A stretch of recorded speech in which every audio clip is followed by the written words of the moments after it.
কিছু না, তবু কিছু করা চাই। ক্যানি আর কবেটে আসলে ভাই ভাই।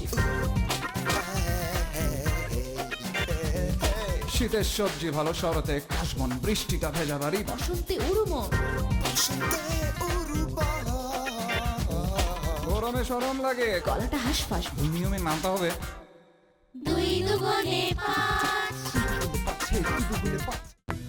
মকবুল সাহেব যে গণদাওয়াতের আয়োজন করবেন তার ইস্যুটা হবে নাম পরিবর্তন। বাবা মাকে পাহারা দেওয়ার কি আছে? এইটা হইল গিয়ে নিরাপত্তার সাথে সংশ্লিষ্ট। নায়ক মান্না মান্না হয়ে সাথে আপনার আত্মঘাতী। আরে মিয়া খাতিরে দেখছো কি মরে আইছো? ইদানিং তোমার গতিবিধি আমার একদম ভালো লাগছে না। ম্যানেজার তোমার কাছে ঘন ঘন আসে, কেমন যেন চোরের মতো। ব্যাপারটা কি বলো তো? দারুণ একটা আইডিয়া আমার। স্ট্যাটাসে একটা গরু জবা দিয়া মহল্লার সব লোককে যদি খাওয়ানো যায় তাহলে স্যারের স্ট্যাটাস এক লাফে কোথায় গিয়ে দাঁড়াবে আপনি বুঝছেন? স্যারের চেহারা, ম্যানেজারের চেহারা আর হেগো চাল চলন দেখে বুঝবার চেষ্টা করবো তারা কি করতে যেতেছে।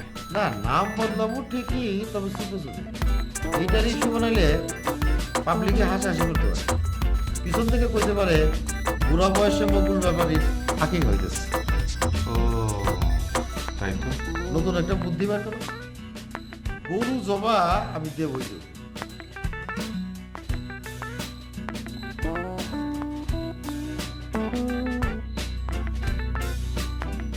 কিরে, কালকে রাত থেকে এখানে বসে আছিস?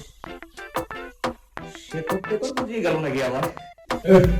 ডিস্টার্ব করিস না তো। কবিতা লেখা একটা অনুপ্রেরণা পেয়ে গেছি। অনেকগুলো কবিতা লিখেছি, গুচ্ছ কবিতা বলতে পারিস। এই সবগুলো কি মনকে নিয়ে লেখা? তুই কি করে জানলি?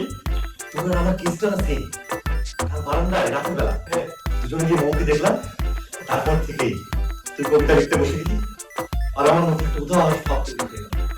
এখনো সেটা যাচ্ছে না রে। প্রেম প্রেম প্রেম প্রেম দোস্ত, এটাকে বলা প্রেম। আসলে হয়েছে কি, তুই তো কবিতা লিখিস না, তুই না এই জন্য ঠিক বিষয়টা ব্যাখ্যা করতে পারবি না। আর আমি কোনো লিখতে বসে গেছি, অনেক কবিতা লিখে ফেলেছি। ভাবছি কি মহসিস নামে একটা কিছু কবিতা বই বের করে ফেলবো। তোরা যা বুঝি কর, যা বুঝি। তবে মম যদি আমাদের মধ্যে কারো বই পড়ে সেটা আমি ভালো, মানে আমি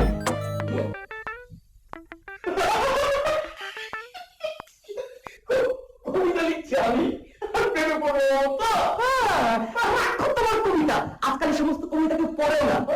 মমের মতো একটা সুন্দরী মেয়ে স্বভাবতই আমার মতো সুদর্শন একটা ছেলের প্রেমে আকৃষ্ট হবে। আর তাছাড়া আমি বাংলার 1 নম্বর নায়ক।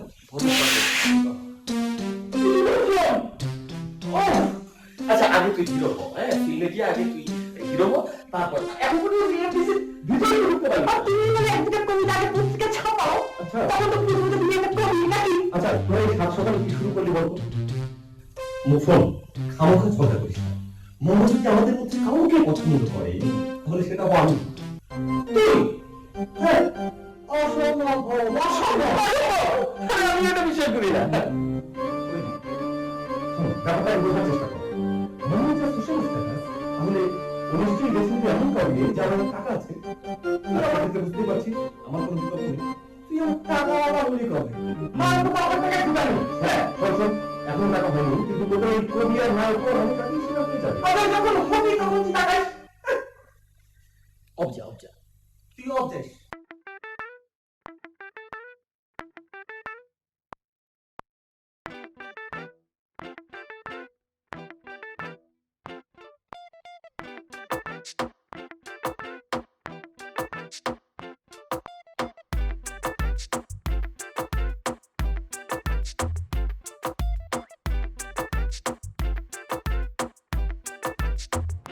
অফিস যাচ্ছ? দিলা তো পিছন থেকে ডাক। অফিসে যাবো না তো কই যাবো? কখন ফিরবে? ফিরবো প্রত্যেকদিন যে সময় ফিরবো সেই সময় ফিরবো। ইদানিং কিন্তু খুব রাত করে ফিরছো তুমি। তো অফিসে কাজ থাকলে কি করুম? তোমার চালচলন খুব সন্দেহজনক মনে হচ্ছে। কি করলো তুমি? এতদিন সংসার করার পরে এই কথা বলতে পারলা? পুরুষ মানুষকে কখনো বিশ্বাস করতে নেই, তার উপর হাতে যদি টাকা পয়সা বেশি থাকে। তুমি আমার এই কথা বলতে পারলা? কেন ভুল বললাম নাকি? তুমি পুরুষ মানুষ না? তোমার হাতে টাকা পয়সা নেই? আস্তে কথা বল, আস্তে কথা বল। টাকা পয়সার কথা জোরে বলতে না। চারিদিকে ইনকাম ট্যাক্সের লোক ঘুর ঘুর করে। আসতে বলার কি আছে? ইনকাম করলে ট্যাক্স তো দিতেই হবে, নাকি সেখানেও ফাঁকি দাও? সেইটা আমি তোমারে বলতে যাবো কেন? ব্যবসার গোমর আমি বাসায় আলোচনা করি না। আজকাল অনেক কিছুই তুমি আমার সঙ্গে আলোচনা করো না। এই সব বলে তুমি কি বুঝাইতে চাইতেছো? অস্বীকার করতে পারো অফিস ছুটির পর ম্যানেজারের সঙ্গে দরজা বন্ধ করে তুমি গুজুর গুজুর ফুসুর ফুসুর করো না?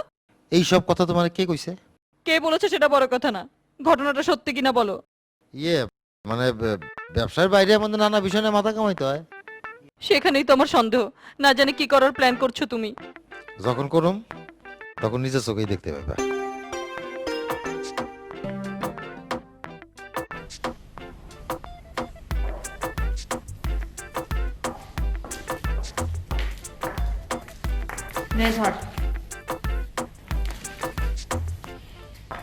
চল বারান্দায় বসে যাই। কেন বারান্দায় গিয়ে চা খাবো কেন? চা খেতে খেতে ওই ছেলেগুলোর সাথে একটু টাঙ্কি মারতাম আর কি। শুনি, কোনো কিছু নিয়ে বেশি বাড়াবাড়ি করা উচিত না। আরে আমি আবার বাড়াবাড়ি করলাম কোথায়? তোর কি মনে হচ্ছে না তুই যেটা করছিস সেটা বেশি বাড়াবাড়ি হচ্ছে? একদম না, আমরা নিরাপদ দূরত্বে থেকে যা করার করছি। যা করার করছি মানে? মানে ধর আমরা তোর বারান্দায় গিয়ে ওদের দিকে তাকিয়ে থাকবো না। কিন্তু আমরা যখনই বারান্দায় যাব তখনই ওরা জানালার শিক ধরে আমাদের দিকে হাঁ করে তাকিয়ে থাকে। সেটাই তো মজা, আমরা আমাদের মতো গল্প করব আর মাঝে দুই একবার ওদের দিকে একটু উদাস ভাবে তাকাবো। কিসের মজা রে? তুই একবার জানালার দিকে তাকানো মাত্রই ওরা ধরে নেবে তুই শুধু তার দিকেই তাকাচ্ছিস, এবং এটা নিয়ে তারা পরস্পরের মধ্যে ঝগড়া লাগবে। আমার অভিজ্ঞতা বলে যতক্ষণ আমরা বারান্দায় গিয়ে বসে থাকবো ততক্ষণ ওরা আমাদের দিকে অপলক তাকিয়ে থাকবে। তারপর যে আমরা বারান্দা থেকে চলে আসবো অমনি তারা পরস্পরের দিকে তাকিয়ে দীর্ঘ নিঃশ্বাস ফেলবে। তাই নাকি? হ্যাঁ তাই। গতকাল আমি বারান্দায় গিয়েছিলাম, সেই একই ঘটনা ঘটেছে।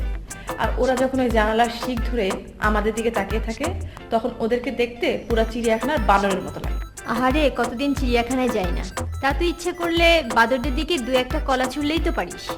হ্যাঁ, বারান্দার বিপদ ঘর পর্যন্ত টেনে আনি না। তবে যাই বলিস ছেলেগুলোকে কিন্তু খারাপ মনে হয় না।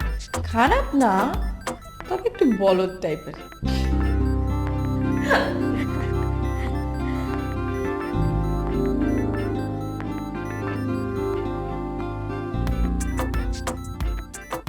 এগুলি কি? কবিতা সাদেক ভাই, গুচ্ছ কবিতা। তুমি কি গুচ্ছ গুচ্ছ সনেট লেখা শুরু করেছো? জি না সাদেক ভাই, আপনি সেদিন না করলেন না, তারপর থেকে আর লিখছি না। আসলে যে কাজ মধুসূদন 100 বছর আগে করে ফেলেছে সেটা নিয়ে নাড়াচাড়া করে কি লাভ? আমাদের করতে হবে নতুন কাজ, মানে বাংলা সাহিত্যে নতুন একটা ধারা আনতে হবে। তা সেই ধারাটা কি গুচ্ছ ধারা? সেটা এখনো সঠিক করে বলতে পারছি না। আসলে কি ওই মনের মধ্যে একটা প্রেরণা চলে আসলো তো, তাই সারা রাত বসে লিখে ফেললাম। এক রাতে এতগুলি কবিতা লিখেছো তুমি? হ্যাঁ জি সাদেক ভাই, হঠাৎ করে না আসলে প্রেরণা চলে আসলো। শোনো, নিম্ন শ্রেণীর প্রাণীরা একসাথে অনেকগুলো বাচ্চা প্রসব করে, মানুষ করে একটা, বড় জোর দুটো। এর মানে বোঝো? জি না সাদেক ভাই। এর মানে হলো ভালো জিনিস সংখ্যায় সবসময় কম হয়। এক রাতে 7টা কবিতা লিখলে সেই কবিতার মান কি ঠিক থাকে? না, এগুলোর মধ্যে কিন্তু আছে, আপনি একটু যদি পড়ে দেখতেন। মেয়েটাকে? জি, সবগুলো কবিতাই তো একই রকম, কোন একটা মেয়েকে নিয়ে হাহাকার। তা মেয়েটাকে তোমার প্রেমে পড়েছে নাকি তুমি একাই? আসলে আপাতত আমি একাই। শোনো, এগুলি কোনো কবিতা হয় নাই। সস্তা আবেগ মানেই কবিতা না। কবিতা হচ্ছে একটা বিশুদ্ধ শিল্প, প্রেমের মতো বিশুদ্ধ। সাদেক ভাই, তাহলে এখন আমাকে কি করতে হবে? একটা মেয়ের দিকে তাকিয়ে আবেগপ্রবণ হয়ে যাওয়াটাই কিন্তু প্রেম না। এই জাতীয় বোধ থেকে কবিতা লিখলে সেটা কবিতা হবে না, বিশুদ্ধ শিল্প হবে না। বুঝতে পেরেছো? জি সাদেক ভাই, এবার আমি ঠিক বুঝতে পেরেছি। শিল্পের সাথে, বাংলা সাহিত্যের সাথে আমাকে এখন মমর সঙ্গে গভীর প্রেমে পড়তে হবে। Thank you.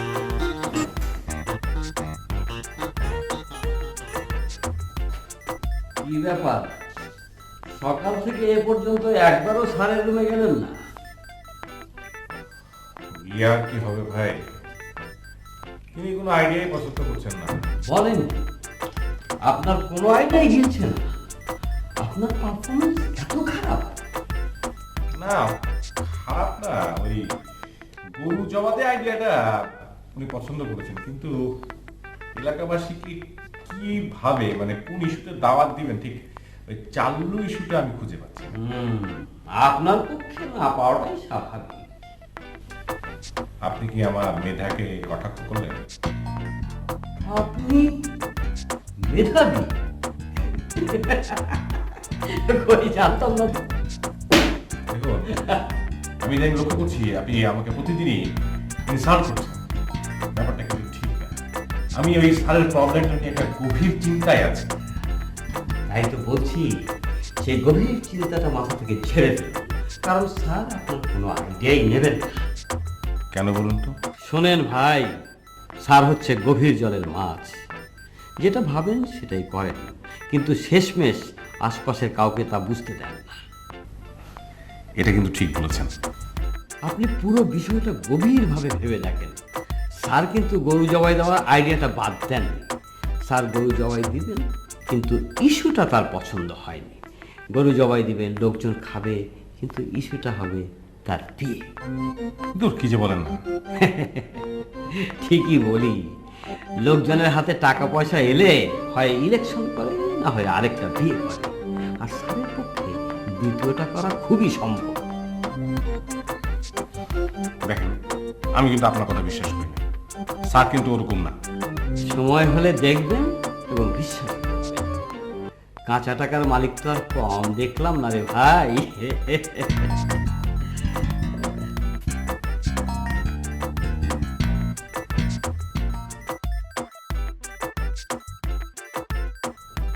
তুই তো এতদিন একটা কোনো ক্লুই বের করতে পারলি না। কি করবো কালাম্মা, যতই কুলু বাইর করতে যাই স্যার ততই সাবধানতা অবলম্বন করে। তা তো করবেই। আপনি জানেন না কালাম্মা, স্যার আর ম্যানেজারে মিল্লা এমন ফিস করে কথা কয়, আমার মনে হয় এরা নিজেরাই শোনে না। আমার কান কিন্তু খুব খারাপ না, কিন্তু খুব ভালো। আমি 2 মাইল দূরে কুত্তা ডাকলেও শুনতে পাই, কিন্তু 2 গজ দূরে স্যারের কথা বুঝি না। কিন্তু ওরা কি কথা বলে? খালাম্মা, আপনি কি ম্যানেজারের মধ্যে কোনো চেঞ্জ লক্ষ্য করছেন? হ্যাঁ, কেমন যেন সতর্ক হয়ে চলে। রাইট, কেমন বিলাইয়ের মতো একেবারে, হাঁটলেও শব্দ হয় না। আর চেহারার মধ্যে কেমন একটা চোর ভাব এসে পড়ছে। আমার মনে হয় কি খালাম্মা, ওই ম্যানেজারই স্যারের কুবুদ্ধি দিয়া কুপথে চালনা করতেছে। তুই তো এখনো পর্যন্ত কিছু জানতেই পারলি না। জানতে না পারলে বুঝতে পারি নাই, এটা কিন্তু তা না। কি বুঝেছিস? সিকিউরিটি আইনে কনফার্ম না হয়ে কিছু বলা যায় না। আমি তাই আপনাকে কিছু বলতেছি না। তুই কিছু সন্দেহ করছিস?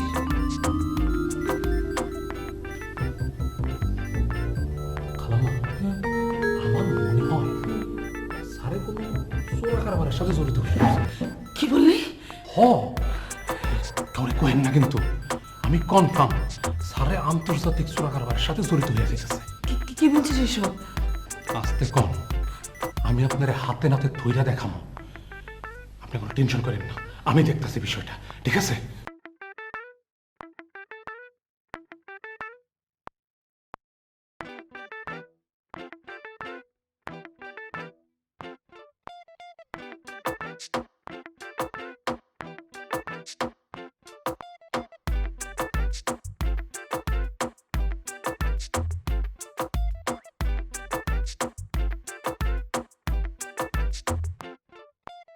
আসসালামু আলাইকুম।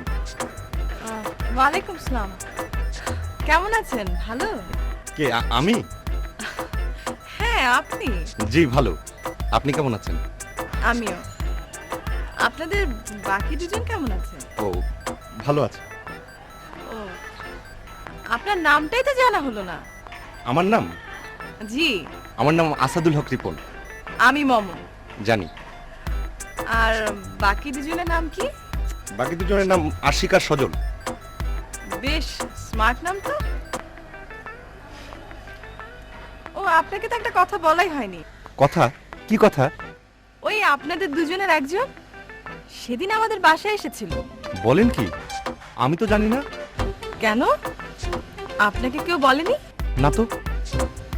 কুতুব ভাইয়ের সাথে তো অনেকক্ষণ গল্প করে গেছে। আচ্ছা, চেহারাটা কেমন বলেন তো?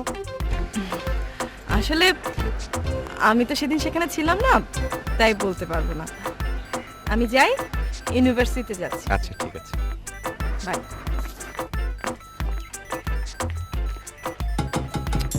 আশিক, তুই আমাদের বাদ দিয়ে মোহাম্মদের বাসায় গেছিস?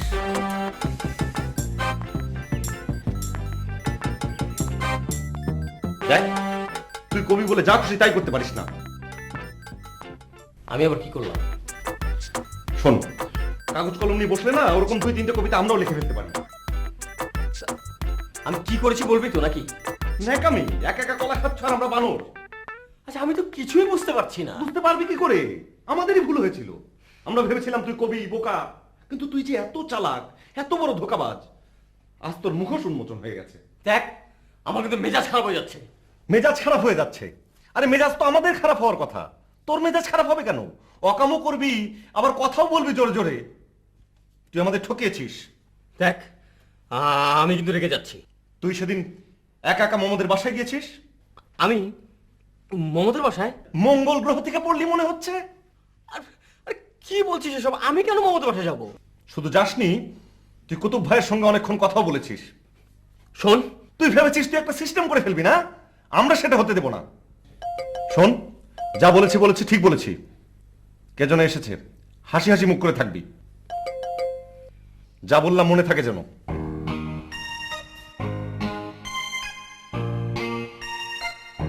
আসসালামু আলাইকুম সুলেমান ভাই। কেমন আছেন সবাই? ভালো ভালো, খুবই ভালো। আসেন আসেন, বসেন।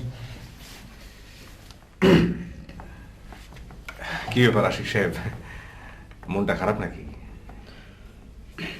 না, এমনি। আসলে কবি সাহিত্যিক মানুষদের মনের মধ্যে একটু উদাস উদাস ভাব থাকে। সুলেমান ভাই চা খাবেন? না না, চা খাবো না, খেয়ে এসেছি। তারপর বলেন কেমন চলছে? আশিক সাহেব, মন খারাপ করেন না। ও, স্যারের আইডিয়াটা পছন্দ হয়েছে, কিন্তু ওই কারণে মানে ওই নাম পরিবর্তন কারণটা ইস্যু করা যাবে না, একটা নতুন ইস্যু বের করতে হবে। অবশ্য স্যার নাম পরিবর্তন করতে চাচ্ছেন একটু গোপনে। আলহামদুলিল্লাহ। নতুন একটা আইডিয়া বের করতে হবে, নতুন ইস্যু, নতুন ইস্যু, নতুন আইডিয়া ভাবতে হবে। এই আশিক, তোর কাছে কোনো আইডিয়া আছে নাকি? না, নেই। হ্যাঁ আশিক সাহেব, রাগ করেন না। আপনি কবি সাহিত্যিক মানুষ, আপনার মনের মধ্যে কিন্তু নতুন নতুন আইডিয়া খেলা করে। বলেন না একটা। পেয়ে গেছি। হ্যাঁ, আচ্ছা, দেশ ও জাতির মঙ্গল কামনায় যদি এই প্রীতিভোজটা করা যায়, তাহলে তাহলে কেমন হয়? দেশ ও জাতির মঙ্গল কামনায় প্রীতিভোজ। হ্যাঁ, পছন্দ হয়েছে? হ্যাঁ, অবশ্যই পছন্দ হয়েছে। দেশ ও জাতির মঙ্গল কামনায় প্রীতিভোজ। জি জি। হ্যাঁ, শোনা মাত্রই বুকের ভেতর, মনের ভেতর দেশপ্রেম জেগে উঠেছে।